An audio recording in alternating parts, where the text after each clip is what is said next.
સચિનમાં તલંગપુર ગામમાં સોમવારે સાંજે 2 વર્ષીય બાળક બોલ રમતા ગુમ થઈ ગયો હતો. બાદમાં ઘરના નજીકના ગટરની ખાડીમાંથી બાળકની લાશ મળી આવતા ચકચાર મચી જવા પામી હતી.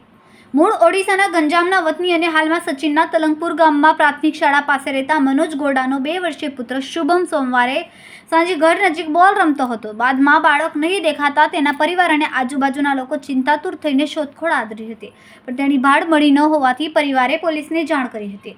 બાદમાં કોઈની શંકા ગઈ કે બાળક નજીકમાં આવેલી ગટરની ખાડીમાં પડી ગયો હશે. ફાયર બ્રિગેડને જાણ કરતાં ત્યાં પહોંચીને તેની મોડી સાંજ સુધી શોધખોળ કરતા નહીં મળ્યો. બાદમાં આજે વહેલી સવારે ફાયર જવાનો ફરી ત્યાં જઈને શોધખોળ કરી હતી. બાદમાં જેસીબી મશીન વડે ખાડ ઉપરના સિમેન્ટના ઢાંકણો ખસેડીને બાળકને શોધ્યો હતો. બાદમાં સાંજે બાળકનો ખાડીમાંથી મૃતદેહ ફાયર કાઢીને પોલીસને સોંપ્યો હતો.